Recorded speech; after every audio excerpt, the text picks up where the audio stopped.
Well, here I am with my second interview. We've found somewhere to do the interview that's quiet because we've been walking around all over the place trying to find somewhere. And we've actually had to come to Sinatra's where we did Benidorm Tom, but we're in the sort of cellar now. But anyway, we're here now, and I'm with Benidorm's only resident stage hypnotist, Mr. Gareth Fulton. Hello, Ken. How are you? We've had a great couple of days, haven't we? Just having a bit of a catch-up. We have. 26 years since I last seen you. 26 years, is that how long it is? In Loughborough, do you remember that? Many years ago. And we had all the, it was Equity, had the stage hypnotists That's all right. together for a bit of a... full of knobheads from what I remember. And us as well, Yeah, that's... But it's... I don't know what questions to ask you because I know all the answers. Well, that's the thing. All right, let's kick off with how long you been out here, Gareth? Well, this will be my 16th season. I'm almost 17 years living here. And, originally come from Northern Ireland, 10 miles from Belfast. And I've been, before that, just working the circuit over at home and real jobs as well, along with it. Right. But almost 17 years in Benidorm. Why Benidorm? What brought you out here? It was just because the resort was it was easy to get access, a flight back home if I needed to go back to Ireland. Yeah. It was also the fact that at that time, I suppose it was almost 12 months of the year you could work, whereas it's not, it's a lot easier. A lot easier, yeah. Without Brexit. Well, since Brexit, it's been more difficult, as you know, for the acts, and I've been here well before that time, of course, and I'm a fiscal resident here. Okay. But it's very difficult now for anybody. It's just even a young person that used to come out and look for a summer job, they just can't do that anymore, and it's a shame. Yeah, that is. It's because of Brexit, but I try and keep my political views quiet. Yeah, keep it out. Political. Me too. I mean, we too. have so many. We had a great chat yesterday when we went out about the old time 610 840s on the piers in Blackpool and Scarborough and all the rest of it. I think that's where where it gets into your blood. That because we caught the tail end of the good days, didn't we? Really? Absolutely, absolutely. I mean, I remember on North Pier, one of the first shows I seen was Tommy Steele in the summer show in the North Pier. But my family, we used to go. Blackpool was our holiday. The September, we call it the winter week, and all the factories closed. And an uncle of my mother's ran a trip from our hometown. Started off with a 52-seat coach. We went Larnstone down through the Lake District, stopping in Keswick, and then we stayed in a hotel, Strathmore Hotel, which is no longer there. It's one of the old. And it ended up there was 3 coaches just to leave on the same day, and it was all family, grandparents. Yeah. And it just, it's all gone now, hasn't it? It used to be the 26-week summer season, and then it went to 16. And I mean, I start Easter Saturday and I run through till second week in November. Yeah. So that's not too bad. It's a pretty decent run. You've been there for a long time, haven't you? You've been a long time. 37 years I've been in Blackpool. Yeah, crazy, 37 years. But I mean, I remember when, like Scarborough, for example, the Futurist and the Opera House and the Spa, your season used to start at the end of June and finish at the end of October. That's right. Now, that's right. Well, it doesn't exist. No, it doesn't. There's no season really. It's just there's no season anymore. It's more or less even the likes of Roy, Chubby, and that. It's once a month, or still for the dedicated fans. Yeah, I mean that's it with Roy. I mean Roy's getting cancelled left, right, and centre, and I just think it's wrong how a council can turn around and say, members of the public, you're not allowed to watch Roy Chubby Brown anymore. It's disgraceful. It's just wrong. I mean, I'm doing an interview with Roy when I get back. So yeah, good. Well, give him my love, won't you? I will. I'll be going through all that. When you take some of the comics, they're a lot more controversial than what Roy would be, and they work everywhere, Yeah. I mean, I saw Tony Scott last night. He was very Tony's good. He's good at. You wouldn't get away with it. Tony's been here a long time as well. You wouldn't get away with that in England now, unfortunately. So, hypnotism. Right. How long have you been a hypnotist? I've been since I was 17 years old, and I'm 53. 60 years ago? Yeah, 60. You're joking. Don't forget that post you put on Facebook, and everybody thought that I was you 30 years ago. I know. And I thought that myself. Actually, it does, because I have blonde hair, glasses, and less wrinkles. But it's not real, it's not real. and I haven't been to Turkey yet, so. So, hypnotism. How's it work, man? How does it work? Well, have you any idea? Not a clue. Not a clue. I'm still doing it for 40 just doing years. it every night. Okay. Well, it's fun. It's a lot of fun. I mean, the nice thing about our job, every show is different. You know, you can do the same routines, you can do the same act, the same gags, whatever. But when your audience, they get a different reaction, don't you? Yeah, it's just a bit safer than being a lion tamer. Yeah, just because slightly. you go out there, you don't know who's going to get up and volunteer. You don't know if those volunteers are going to be any good. You don't know if they're going to be funny. That's right. So, best gig you ever did, best venue? Oh, the best venue. I can't really say I've got a best gig. I mean, I've enjoyed doing shows that just being part of shows. I mean, a couple of the Blackpool shows, not as a hypnotist, but I was very fortunate. I got asked to do a part of the compare at the Les Dawson tribute night. That was years ago. Do you remember that in the Winter Gardens? Yeah. And it was just a really experience to work with all the. Because you also sing as well, don't you? Yeah, I sing in a bit of comedy as well, but I use that as. I started off in singing in pubs back home, local pub, and the hypnotism was my hobby, bit of fun. And then my pals would say to me, "Why don't you do some of the hypnosis tonight and just break the night up?" Then I started getting people coming into the gigs and saying, "Can we book you for a party? Can we book you for our club? Do you want me to sing at it?" No, we've got a band. We want you to do the hypnotist show. So then it sort of evolved into becoming. I realised, well, I can maybe earn a few more quid with this. Had to do a bigger circuit, had to travel a bit further, and as you know, the venues, you can't go every week and do your show in a rugby club because they've seen the act, but you can go once a year or every 18 months. So that's where it went with me. And even when I moved to Benidorm, I still do some shows back home. I do a few in winter time just to keep my toe in.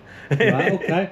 Worst show. Well, the worst show. Well, the worst ones are always going to be when you don't get anybody, anybody on stage or any volunteers. But I think in the early days you beat yourself up a lot about it, and you would say, "Oh, is it me? What have I done wrong? What have I?" You can go the next day and do exactly the same thing you've done and have the best show of your life. Yeah. So, for me, the worst show really would be.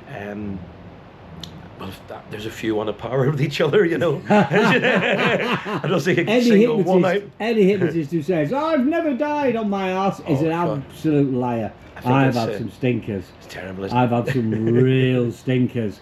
But you sort of get through it though, don't you? Because your personality sort of takes over. It's like people say to me, "Can you teach me how to hypnotise people?" And it's like, "Yeah, I can." Yep. In about 5 hours. Yep. But I can't teach you to entertain people. No stagecraft. You're born with that. That's it. That's we were talking the other day about comics. Like we talked about the late Bobby Ball and Graham Grumbleweed, people like that. Graham Grumbleweed. And we were just saying, you're born with funny bones. That's it. People are, the comics and Laurel and Hardy we talked about as well. And the governors.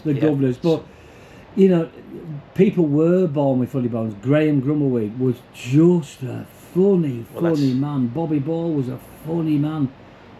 And I don't know anybody now on the circuit that does actually have funny bones. Funny bones, yeah. Lots of comics. I mean, comedy's changed a lot in the time that we've been in the business, and I don't get some of the new humour at all. I mean, some of it I find entertaining, but some of the delivery and I just don't get it. It's to me, I like gags and funny. I like funny stories. Yeah.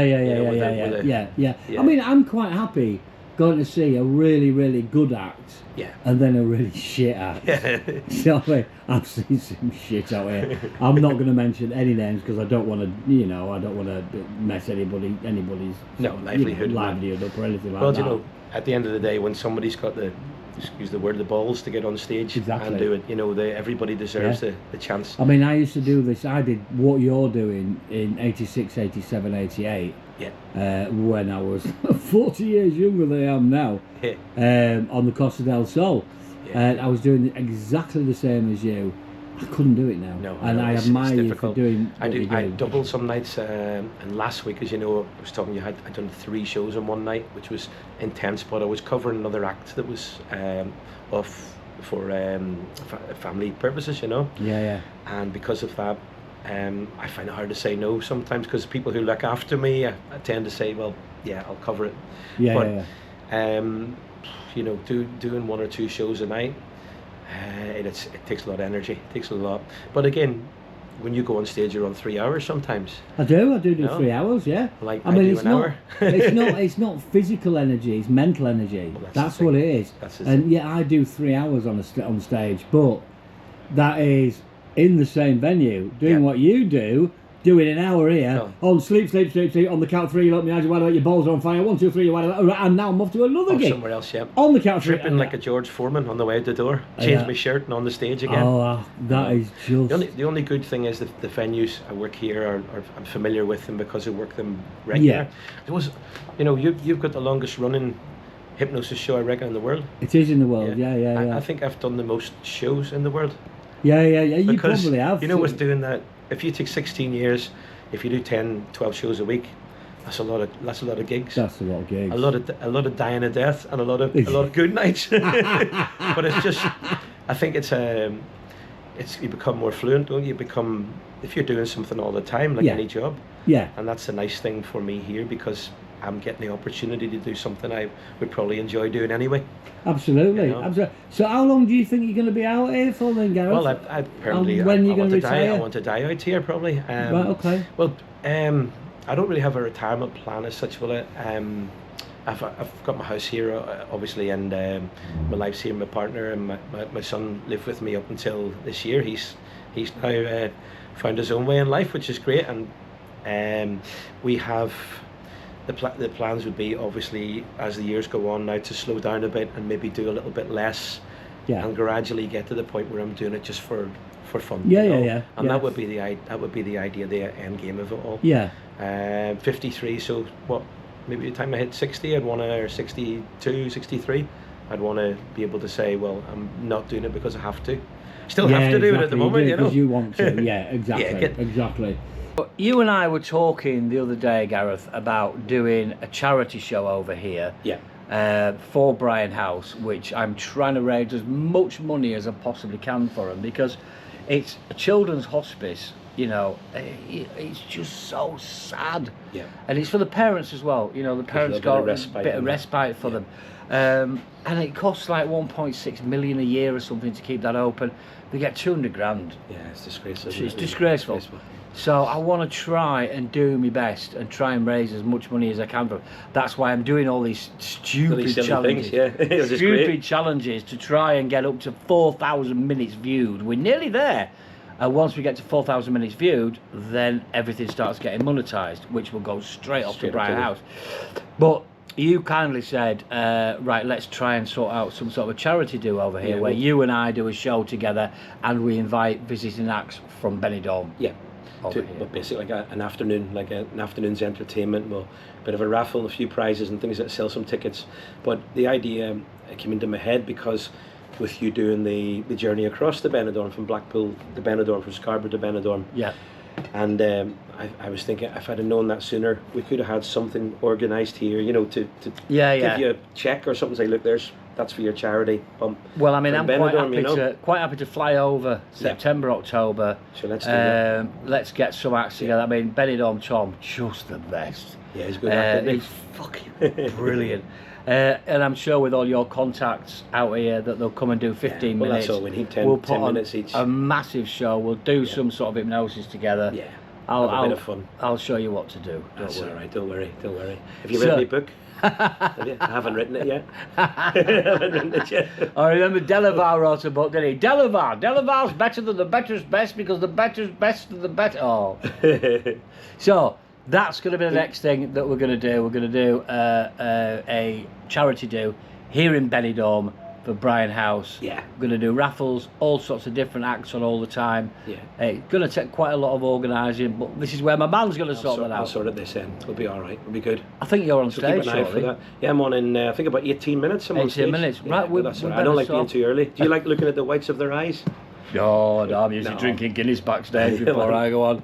So there we go. Interview with Gareth Fulton. Thank you for your time, Gareth. It's been an absolute pleasure. You too. And we've had a blast. Yeah, we have. Thanks, buddy. See you. Thank you very much. Take care. Let's go where the hypno, nowhere you can hide. Let's go where the hypno, there ain't nothing you can do when he's hypnotizing, mesmerizing.